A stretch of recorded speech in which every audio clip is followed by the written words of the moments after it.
with no further ado. The world that you know started in 1946. In 1946, something unprecedented happened. Every boat that mattered was at the bottom of the ocean except for the American ones. Because of that, because we had one global navy for the first time really since the Romans, you had an opportunity, the Americans had an opportunity to reshape how the world worked. Previously, you had had a series of competing imperial systems. The French traded with their empire, the British with theirs, the Russian with theirs, and so on. But, can we get the slides back up, please? But in 1946, things changed. We're getting some serious feedback here.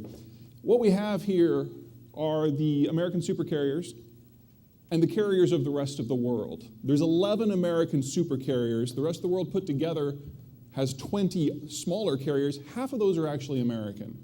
So if you were to sail the entire global navy against the United States, 1 or 2 American carrier battle groups could probably wipe the floor with them in about 6 hours. This has allowed the United States to craft a fundamentally new system for managing the global economic trade network. We originally called it Bretton Woods. The idea was that you don't have to have a navy anymore. The Americans will protect your trade. In fact, the Americans will allow you to sell your goods into our market duty-free. You don't even have to offer reciprocity. It was a great deal, but the real kicker was, as a side effect of Bretton Woods, the Americans guaranteed full security for all members of the network. So when you think of NATO or Japan or Taiwan or Korea, those military alliances are really just aspects of a broader economic-based system that the United States used to fight the Cold War. In essence, we subsidized, we purchased, we bribed our way into an alliance network that we used to beat the Soviet Union. You may have noticed, well, the Cold War's over. But Bretton Woods is still there. In the last 20 years, we've seen Bretton Woods expand in fits and starts until it basically controls most of the global trading system. Now, the blue countries on there, those are the core American trading network. These are the states that are going to be part of the American trade network no matter what happens with Bretton Woods. The green countries, those are the original members who joined in the first decade after World War II. And these are the countries we traditionally think of as most of the developed world. The yellows, most notably the Chinese, are countries that we bribed during the Cold War to join, to switch sides.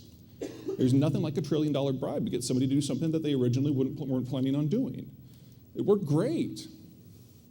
Now, if we're talking about a world where the Americans are in charge, if we're talking about a world where the Americans have created this trading network, well, it's important to understand what the basis of it is, why the United States were able to pull this off from an economic point of view.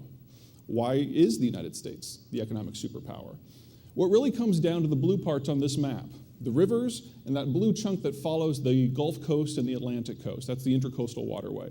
You put those areas together, you get about 14,000 miles of navigable waterway. Now, why is that important? 2 reasons. First of all, as folks in this room know, it's easier to move goods by water than by land. But have you ever really thought about how much easier? Moving goods by land, just from the cost of operation, is about 15 times expensive as moving it by water. You throw in the cost of the road network, the rail network, the ports, all the associated infrastructure. On flat areas, it increases to 50 to 1, and in highlands, it can be as high as 100 to 1. Well, the United States has more miles of navigable waterway than the rest of the planet put together, all internal. Second, it's an actual network. The greater Mississippi is an interlinked system that empties into the intercoastal waterway. So that's 14,000 miles of network that is all saleable from one point to the other, no matter where in the network you happen to be. It's the only thing like it on the planet. This gives the United States fantastic opportunities, but we're not done. The United States is also the only country in the world that has a large population both on the Atlantic and the Pacific front. Only one in the world, which means that when the Asians are in recession, we can trade with the Europeans. When the Europeans are in recession, we can trade with the Asians. When we're in recession, we share it with the world. And that's really not a joke. We have not imported a single recession since we implemented Bretton Woods. But every recession we've had, we've exported to everyone. As a side effect of this, the United States has the world's largest capital base. We have the world's largest agricultural base, largest military base, largest manufacturing base, and we have an $11.5 trillion consumer market that is integrated into a single piece. That's about 40% of the global total these days. That's 3 times the consumer market of Brazil, Russia, India, and China combined. Not bad. What did it take to get this? Not a goddamn thing. We have not had to have a government have a strategic economic policy since we were founded. This all happened on its own. And no matter what monkey we elect to the White House, and wow, have we had some doozies. This is something that can't be screwed up. Will we miss opportunities because of politics? Sure, who doesn't? But the actual bedrock of what makes this country economically successful and militarily secure, is something that politics really can't get in the way of because it's geographic in origin.